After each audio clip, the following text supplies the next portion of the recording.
okay, buddy? Not feeling well? Oh my gosh, I am so tired. Hey, what's the matter, champ? I got the alert fatigue, bro. My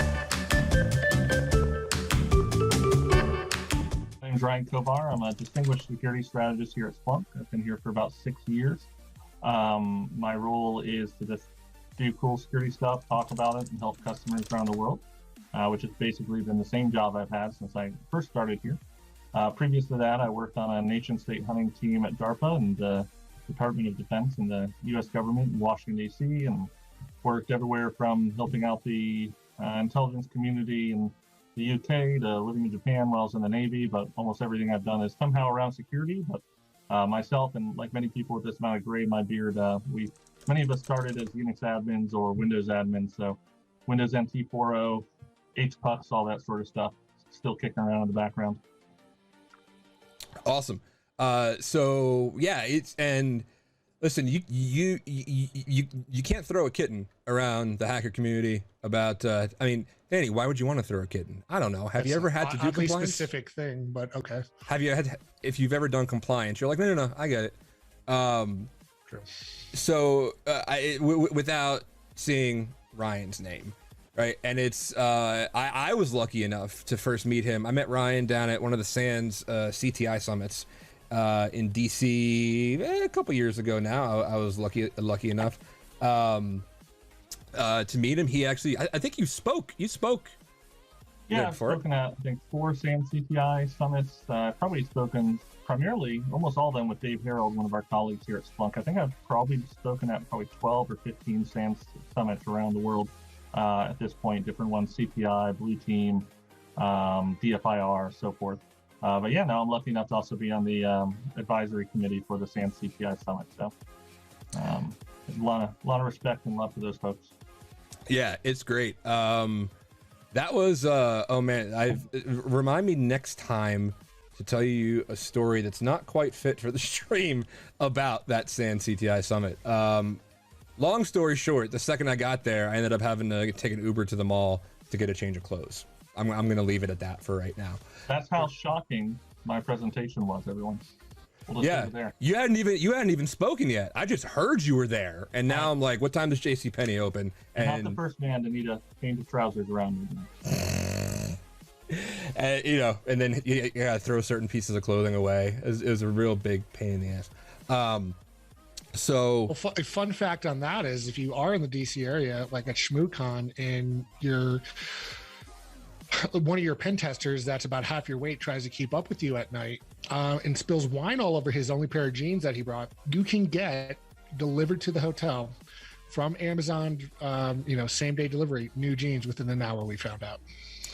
Ooh, that's fair. Well, I'm gonna have to remember that the next time I see Ryan or Doug on the roster. So here's the general layout of these deep dive interviews, and this is why I love doing it. We're going to start from, probably around the beginning. Ryan, how you got into this, why you got into it. Do you still like doing it? Would you rather be shaving goats somewhere up in the mountain? Like, is there something else you'd rather be doing? And then, I don't know, we might get to some actual current security stuff. I doubt it. Because really this is like my favorite part of going to any conference, going to any event really, is meeting people like Doug, like Ryan, actual hackers. And for the uninitiated who might not be into information security, but you're checking it out, maybe you're internal to Splunk and you're in another one of our, what we call a buying center. And you're like, hey, I'm going to learn about Splunk, and you hear the word hacker. There could be some pearl clutching happening. There could be some, maybe you just don't know. Maybe you've only ever heard hacker in a derogatory term, right? Maybe that's all you know. Maybe you've heard Russia, you've heard Iran, maybe you've heard any number, China, anything like that. Well, guess what? The media gave them the term hacker. We didn't allow that. They never asked us. So hackers came first. The good guys came first.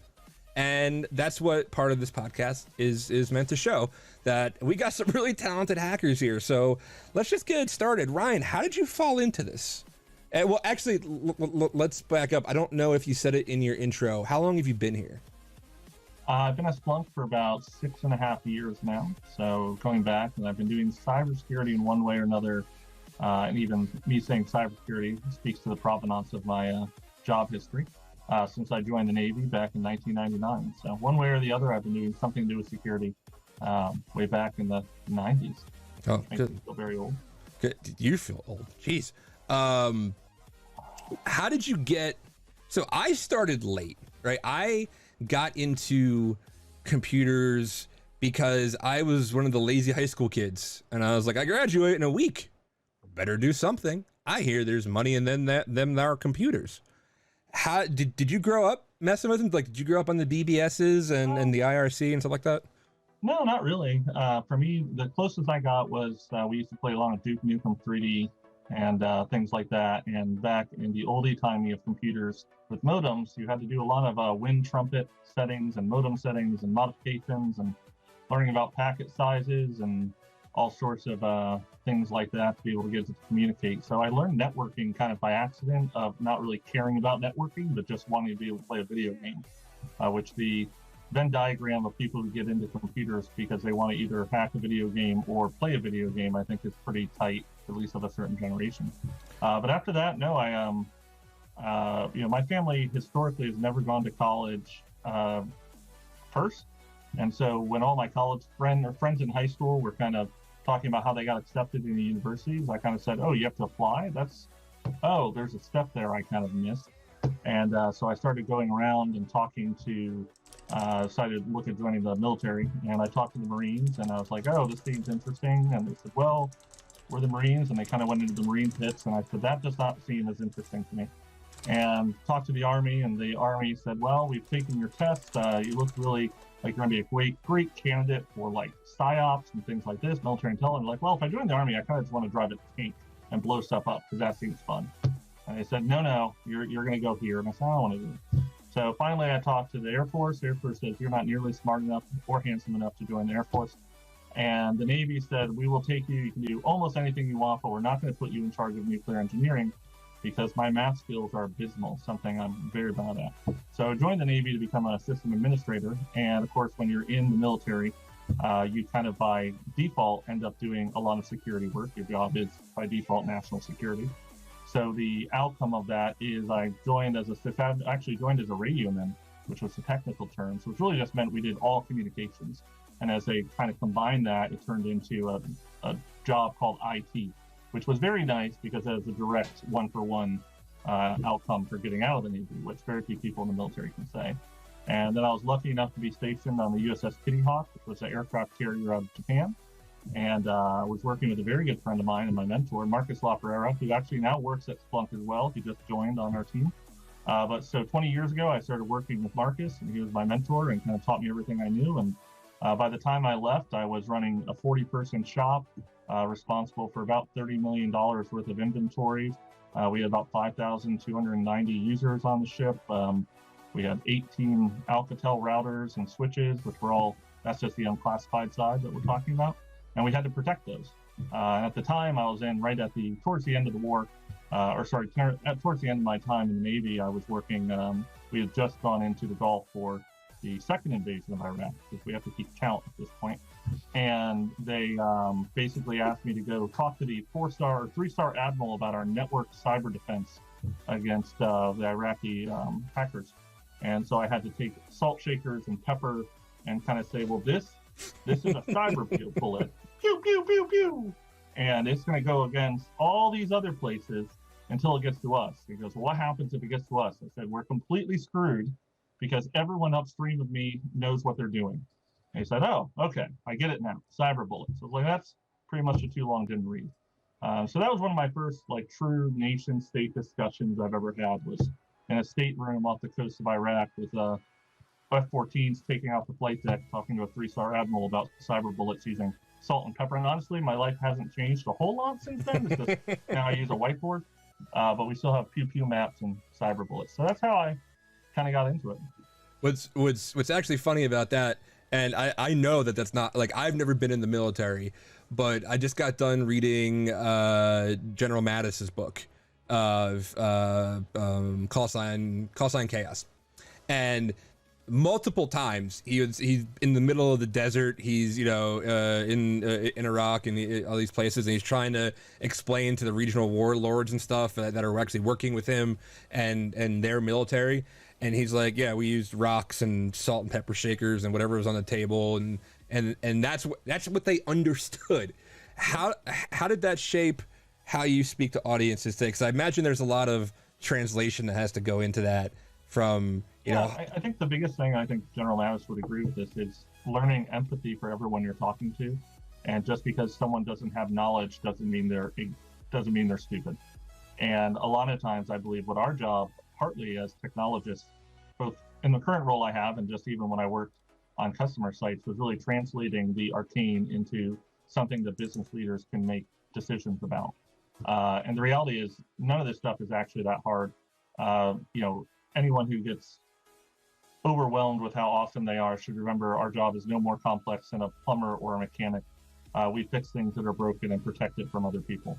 And if you start thinking of your job as nothing special, you're really just doing this thing, then you can break it down in terms that everyone can understand. And I actually get pretty annoyed when people try to make things complicated that don't have to be. There are aspects of every job that are complicated. I cannot tell you how a fuel injection on a Corvette works, but I'm positive that a good mechanic could use words and terminologies to explain it to me easily. And I think that's something that all of us should strive to do as well. I imagine you've seen your fair share of conference talks. I imagine you've heard your fair share of speakers. What's your least favorite, or like, what's your most hated trope that, users are stupid, or I guess I have two hated tropes. One's very relevant today, which is any title of a talk that starts with "make something great again," immediately I'll downvote. And the second is really that there's 900,000 things that a defender has to do, and an attacker only has to be right once, which is a very easy thing to say, but it's definitely not true. And I think the more people actually talk to actual people who do, I'm not going to say pen testing here, but actual hacking at scale, the level of complexity involved with it is much more significant than people realize. And for true pen test engagements, like the level of work you have to do ahead of time to be able to even get in the front door is often way outside of what people think. Now, obviously, there's always the stories about clicking on a PDF exe and I'm in, but the reality is a modern network is actually fairly sophisticated network defense if done properly. And a lot of times hackers will get in and then they're stymied by things like, just Office or Windows 2012 R2 server has phenomenally good defense against people hacking a website that's in their, little jail cells there. So when you get in, it's difficult to get out.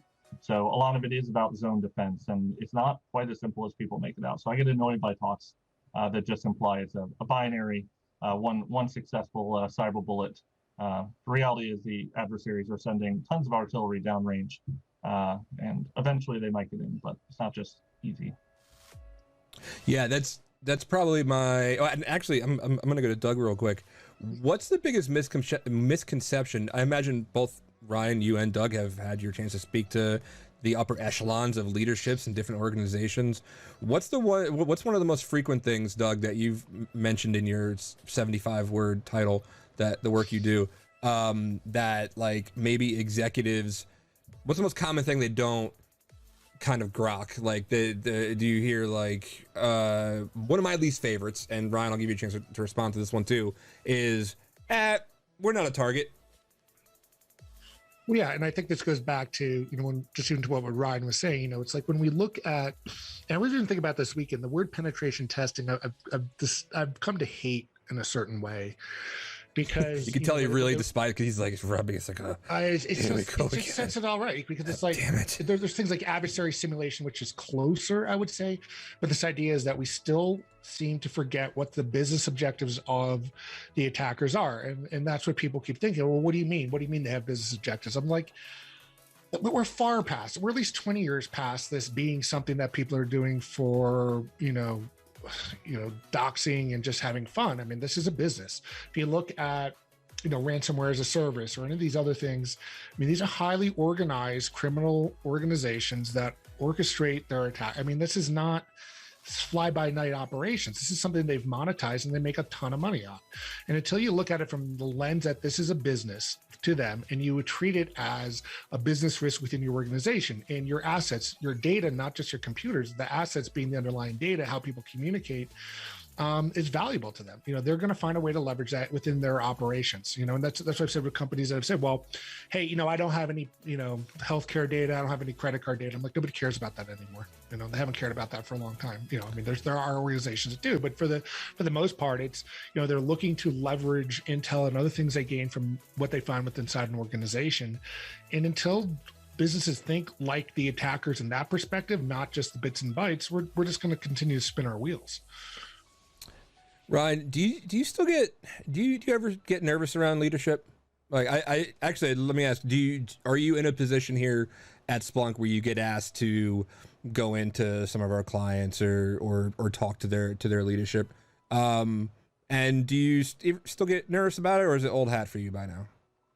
No, I ever since I've been, one of my first jobs at Splunk was actually flying to go talk to customers who'd recently been breached, and kind of teach them to fish rather than fishing for them. So, and I still do that quite a bit even today. So I do talk to leadership quite a bit. I do find a lot of times people don't understand the motivations of adversaries who are attacking them. I spoke to one org which had found a breach, and they'd asked for some help, and we don't do incident response at Splunk, but I do have that background. So I was really just offering, like I said, teaching them fish, kind of talking about things they would look through. And at one part, we ended up on some Farsi forums, and we were going through, and I could actually find where on this forum that was posted, somebody said, oh, I really wish I had this asset. And someone said, oh, how much would you pay for this asset? And the guy said, oh, I'll give you this much. And then like a week later, he came back, he said, hey, I have this asset for sale, but the price has gone up. And the asset was exactly the asset that had been exfilled from this organization. And I'm like, well, here you go. And they're like, no, we wouldn't have anything that, Iranian hacking groups would be interested in. I was like, well, literally I have everything matches here. This, my old job was a lot of threat intelligence and working through this. I was like, it's literally, the guy asked here, it comes from here, this was in the same ASN here, and now we're here. And what do you think? And this wasn't even anything to do with Splunk at the time. And it was just, people had a lot of, no one would ever be interested in our company. And it's like, well, they're not actually interested in your company. They're interested in what your company provides to this other company. And the reality is today that organizations like Lockheed Martin or Boeing or all these giant conglomerates have excellent defense, but they require a supply chain, which has been rather trendy in the news lately, to actually produce that. And so a lot of times what's happening is they're not going after that that organization. They're going after the people who have direct VPNs into that organization. So people's threat modeling, which is probably one of the biggest things I preach to customers I talk to, is, do your own threat modeling and understand, the adversary that's coming after you may not have any care about you. They're just trying to find the keys to someone else's castle. What advice would you have? I mean, so I can't imagine scarier situations than having to go into that and being new at this. One of the things I always like to ask actual practitioners who have been doing this for a while, what advice would you have about speaking to power? When you go and have these conversations to maybe somebody who's new in the industry, or maybe somebody who's been around for a while and doesn't quite have that particular skill developed just yet? I find the easiest way I do excessive amounts of note taking, and it's probably a better way to side this, but I call them murder boards, which is that's good. Throwing my arguments up to peers and having them act as a true devil's advocate in a inquisitorial sense, just like what actual devil advocates are supposed to do, and really rip apart my arguments. And my goal is to have a bulletproof response for any off-the-wall sort of comment that might come up, because I want to make sure when I talk to leadership that I have the answers for any question they might have, and make sure there's no fallacies or biases as much as possible in any of my arguments I would have with leadership. The second thing, and I think this is probably the most important overall, and this applies for anything with your manager or leadership, is actually understanding how they are metricized for success. Because everything is usually around my job safety or my org's safety and performance. So if you understand the motivations of the people that you're presenting to, the arguments you make are going to be much more persuasive because you're speaking to what actually inspires them to change. So I find that tends to be the best. And you talked about compliance. I think compliance for several years, being someone who had to, we held other companies' data, so we had over 65 audits a year, and just understanding what each one of those different organizations had a specific need for allowed me to respond back appropriately. And compliance is just overall, it's the bread and butter of cybersecurity, right? Like most people, they're not as scared about getting hacked as they are about failing their next compliance inspection. That has much more realistic and immediate effect if they can affect change upon than a nefarious hacker in a faraway world doing something. What do you do in those moments when you don't have the answer right away? I say it. That's one of the easiest things in the world, right? It's having the confidence to say, hey, I don't know that, but I'll get back to you, and then following up. That to me is one of those essential aspects of growing as a person, a human, and also just as you get more senior in career is I know what I know, and I'm not uncomfortable to say that I don't know things. Unless it is your job to know that specific aspect, you should probably know that one thing, but caveat, etc. But being able to stop, say, hey, I don't know that, I'll get back to you as soon as possible, and then immediately follow up with a, hey, I've reached out to the right people, or I'll get you an answer on that on this date and time, and then actually doing so. I've never heard anyone be upset by that. Yeah, I was taught that pretty heavily in my testifying days. I mean, that's what cross-examination would try to get you to do, is kind of opine on areas where you weren't comfortable, guess. And, we would get coached to basically say, you know what, that either wasn't within my area of expertise, or basically you learn gracefully to say no. But the human mind immediately wants to fill that void. And it's like that psychological trick you have to give to yourself to say, you know what, no, I don't know this, but I'll find out. We can come back to that. This idea of immediacy in answers is kind of dangerous to so many of us. Yeah, I tried that once on a job interview, and pretty much every question, and for some reason they didn't call me back. I'm like, no, I don't know. I don't know that either. Hey, can you give me all the levels of OSI? No, but I'll get back to you. Actually, I won't answer that one on principle now. I've actually hired people who have over people who knew the answer and bullshitted me later on. Yeah. I'd much rather get a really well-written, informed email 2 days later, because the reality is you're never going to know everything. Yeah. And something I say quite a bit is the only thing that really matters in my life for education I learned in the last 4 years. And so my extreme knowledge on Banyan vines and AppleTalk and BNC connectors really doesn't matter anymore. So all my life is learning and educating myself. So if you can come in, you have a core competency in this, and then you can come back later on and say, hey, that was a great question. I reached out. Here's my best answer. I really appreciate the time. Like that to me that's a slam dunk. Yeah. I have all this. I was sorry to interrupt you. I mean, that's how dare you? Immediately. How dare I? But right. I mean, isn't that kind of a lacking thing in our industry? This is one of the things I always harp on is communication skills. Like we focus on, hey, I know 1024 is the byte length of MFT records, and I can reverse engineer that.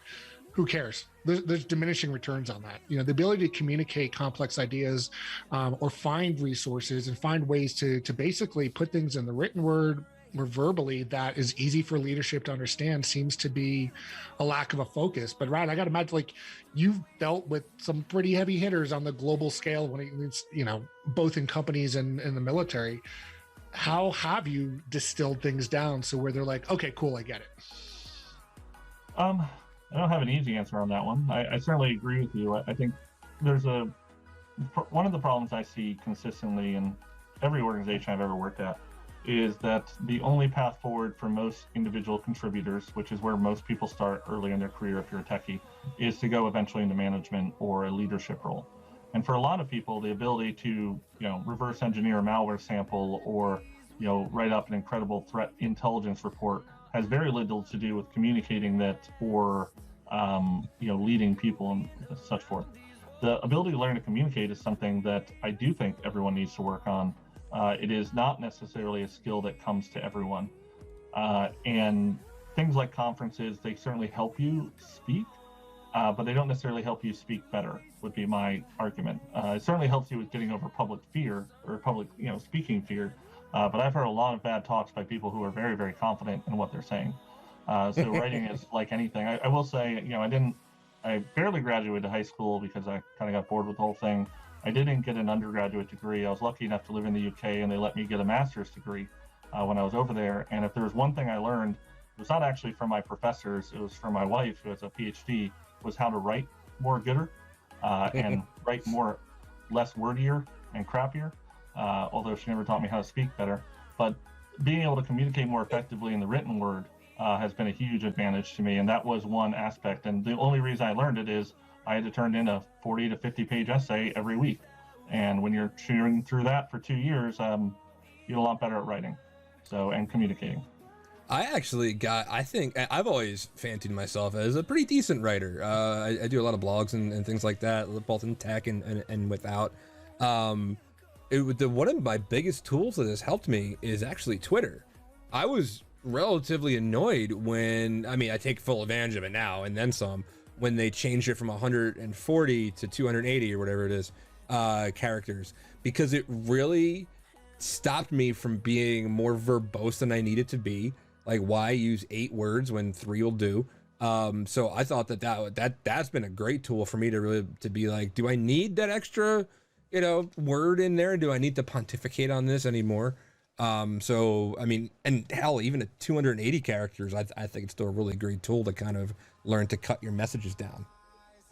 Being succinct is definitely something I struggle with very often. I usually start with pages and pages, and the work is to eventually just reduce. And it's definitely helped me in that communication aspect. And I do find, to bring it back to your point about the leadership question, Doug, like, the more succinct you are, and realize when you are talking to leadership, they look at time as their currency. It's not money, it is time. And so if you can do the bottom line up now, just about every report I write, anything that actually matters that I send to a leadership person, I will have a too long, didn't read, 1 or 2 sentence executive sort of summary. And that's your hook, that's your lead. If they want, they can read the executive summary paragraph below.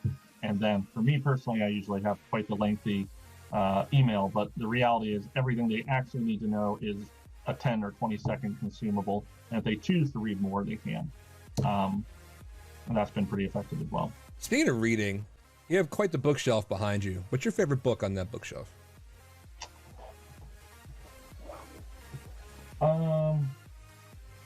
That's a hard question. Yeah. It's actually not on the bookshelf. It's right next to me, but it's probably Walden. I read that quite a bit. Very good. Fine. Yeah, that's an impressive collection. Mine are actually hidden within several different bookshelves all around the house or in corners or things like that. A few questions about my background, and I could give this. I actually keep track of it on my whiteboard to my left. You can't see. It's either about the books or the barn door. That's it. No, You've fallen in correctly to my project. If I had to do a predict command on you, Danny, you would have fallen squarely within that. I clicked on the fishing bait. Yeah. I always do. And then when they say, Danny, why'd you click on that? You've done this for 10 years. I say, I just wanted to see if you would see if I clicked on it. It's the 10th time. It's like when they're like, really? Come on, man. No, the barn door is violent. I actually have my house is 201 years old, I think, and I have a literal barn, literal 3-story barn, and so the barn door doesn't. Mine's cooler. Wait, did you mute? Did you lose your audio? I did, because I had a giant barking Bernese dog appear behind me. Oh, that's fine. The room, so. I had a cat. Do you have to actually say giant and Bernese mountain dog at the same time? But inherently, I have seen pocket Bernese mountain dogs before, under 70 pounds. A pocket. So. I would love a mix. I would love a mix of like a corgi and a Bernese mountain dog. Just called a Borgie. Sure someone is having an unhappy day. That occurs. Neither of my dogs bark. It's more this stupid cat, and she's gonna try it again. Mark my word, she's gonna try to jump up here again and get my nice spiffy shirt, my Blue Team Village shirt, all screwed up. Let's go all the way back about like getting into actual computers, because now, especially with my son, right? I would have never been able to figure out an iPad at his age, right? Like he scrolls and he goes through YouTube videos and he turns on all devices in the house. Kid's 5.5 years old. What was the first or your favorite computer game or video game? Actually, I don't remember if you actually specified. Did you play consoles or did you play PC growing up? PC. Well, actually, I had both. I had a Nintendo, and then I was very lucky. We bought a 486 with a turbo button, so you know it was fast. But the primary one was really Civ 1. Civilization 1 was the first game. It's the first game I ever stayed up 24 hours playing. It's the first game I ever beat on a computer. So yeah, that's probably was the favorite one growing up. Doug, you? Yeah, I was big into a lot of the Dungeons and Dragons ones, like Eye of the Beholder, like anything that was, team, role based kind of games. That was mine. I think the first one I ever played, and I don't know, you guys might have played it. Was it called Thermonuclear War, or is that just from War Games? It showed a simulation of what happens if somebody launches warheads from either us or Russia, and then you have to try to get them to not launch, and then if they do, like the whole map blows up. Did you guys ever play that one? No, but I enjoyed the sequel where you're a gorilla with exploding bananas. Oh, So, I want to say I think I remember it. Either that or you're screwing with me, and when you want to see if you can plant the idea in my there's a head. Scorched Earth game where you kind of have like a mortar cannon, and you have to figure out the velocity and the angle. And then someone came up with a much better version. Which was a gorilla, and you had to throw bananas over buildings, and the bananas would explode. And it was hidden like deep within the Windows 3 or DOS, 6.1 or whatever. I'm sure James Brosty would know off the top of his head. But yeah, it's one of those things you could play without saying there were any video games on the computer. I've heard that James Brodsky knows pretty much everything. He does know everything. He's a huge White Claw fan, so. Yeah. All right. Well, okay. I'm glad you finished that proper noun. Let's see. We only got about 5 minutes left. Ryan, if you wanted to talk about any topic at all, whether it be security, hacking, hobbies, what's one thing that you know a lot about that you could talk about in 5 minutes? I guess most recent, probably more interesting to most, is really around cooking and barbecue. I know Doug and I go back and forth quite a bit on that, but yeah, I do a lot of barbecue, a lot of cooking. Especially in COVID, it's been one of the hobbies I've been able to kind of keep going in between. I currently live in Dallas, and the polarity of the weather here kind of prevents a lot of stuff one way or the other. It's kind of, you get 2 weeks of nice weather on either side of the season. So do quite a bit of that and go through. And one of the things I do on Twitter is cooking with Kovar handle, where I kind of go through. I had a lot of people saying like, those are great, but I have no clue how you made that. And so now I actually do a step-by-step all the way through of how I create or make a dish, and kind of go through, and the plating and the cooking and the sous videing and the Maillard effecting and all sorts of stuff like that. What's the one? This is one thing that I've been fascinated about the last couple of years is more and more people that I find in the industry, like Alyssa Miller, Dave Kennedy, the amount of people that are deep into security, but also deep into barbecue. What's the mindset that connects the two so much, or at least for you? Me, I never got into chemistry when I was a kid. I mean, I had like a chemistry tip, but like in school, I never got it or cared about it. But what I love about cooking, when you kind of go through, and especially barbecuing, there's so many variables that go into creating something that tastes good. Especially when you start talking about the scale of, like when I do a brisket, it can be 15 to 18 hours. And so you have to do a lot of, like, it's usually about 36 hours before I start cooking. I actually have to start preparing. It's the chemistry behind something called a dry brine, where you're actually adding, salt to the meat to actually get self-absorbed back in. It's the fact for barbecuing, for example, between 155 and 165, there's something called a stall, which I didn't know what that was, but if you look at the graph of data coming from the barbecue from inside the meat, you would expect it to be a linear growth.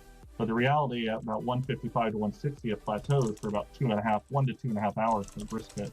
And I heard about this. It's called the stall, and there's various ways. You can either wait it out and it's fine, or you can you can wrap it with something called a Texas crutch and actually prevent it from happening. But the actual science behind it is that at that temperature, water is expressed out of the meat fibers to the surface of the meat.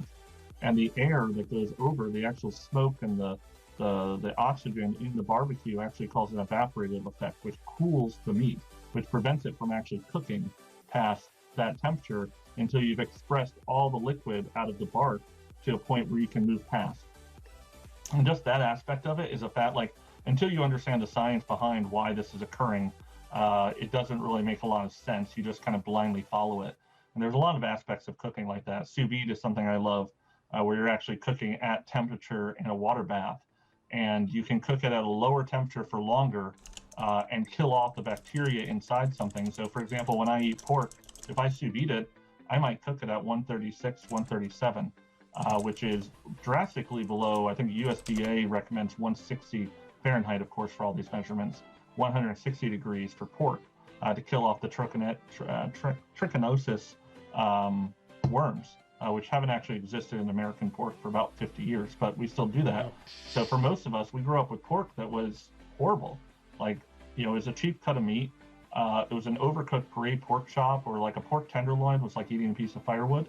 Yes. But the reality is you can cook a pork tenderloin to about 140, 135 degrees for longer at temperature, and it provides the same effect of killing the worms or the bacteria that would have existed. And you come out with this wonderful, delicious, moist piece of meat. And so understanding the science behind it allows you to improve your cooking, which I think for a lot of people in our industry, you get green with envy when you discuss it. And that analytical background for doing cooking for barbecue, whatever it be, I think lends itself well to our industry. For somebody who thinks that they suck at cooking, or it might be okay, but everything tastes the same or whatever, do you have one or two like easy things that people miss about making food to like at least make it taste a little bit better, even if they're not going to be a sous vide wizard, you know, barbecue pitmaster or whatever?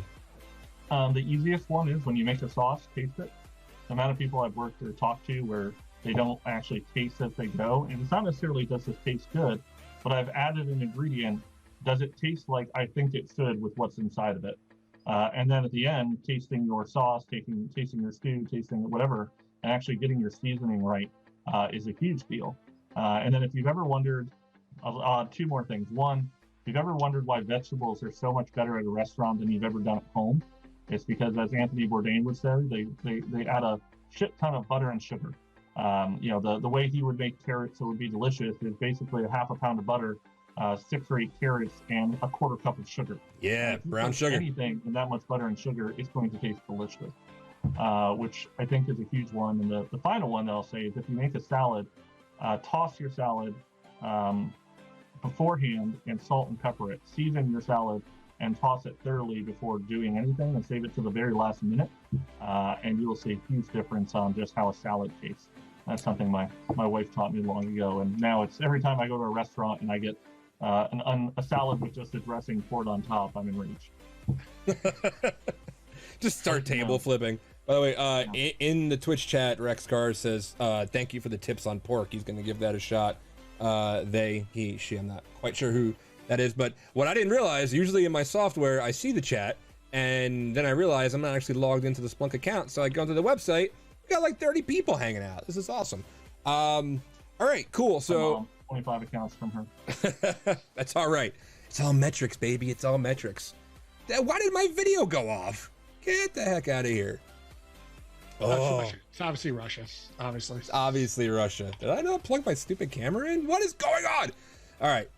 Well, it's agreeable symmetry because the sound screwed up in the beginning. I'm watching the stream now. It's okay. Everything is going ape. Sound didn't work, and now my video doesn't work. Cool. That's my ticket to get the heck out of here. Ryan, for people who have found you as charming as I do, where can they find you on the social medias? Pretty much just on Twitter under MEANSEC, which sounds just like what it is, MEANSEC, which is primary cooking, Bernese Mountain Dogs, and occasional cybersecurity sort of nonsense. Comma between cooking and Bernese Mountain Dogs. That's it. Comma. But never cooking Bernese Mountain Dogs. No. No, that happened once. I hear they're delicious. And Mr. Doug Brush, where can people find you? LinkedIn, it's Douglas Brush, and same thing with the Twitters, Douglas Fresh. I'm pretty easy to find on the interwebs. I am as well. I am at, as Lintai would say, at Dakaki, DAKACKI on Twitter. And I got my own Twitch stuff, but you can find all that out on my Twitter. So yeah, I want to do huge thank you. I feel like I've won the lottery every single day, getting to do what I do and getting to talk to the people that I talk to. And Ryan, I was so taken with you and such a fan of yours from the get-go. Meeting you at Sands, it's definitely one of my luckiest moments. So thank you for coming on. Thrilled to have the same at Splunk.com behind my email now. Doug, same. Work on getting you some more lucky moments. That's what I'll say. That is all that I want. The bar is low, and I appreciate it. Bury it in the sand. So yes, I'm gonna keep doing this. We're gonna do it every week, right here at twitch.tv/Splunk Inc. And sometime soon we're gonna have Jose Hernandez and his team. We're gonna have Dave Kennedy on next week, I believe. And we got a whole bunch of stuff coming up, whole bunch of shows on this channel, not just mine. So if you liked it, subscribe or follow whatever they do here on this thing. You would think streaming for 3 years, I would know how this stuff works. Thank you for being a part of all this, and I will see all of you later.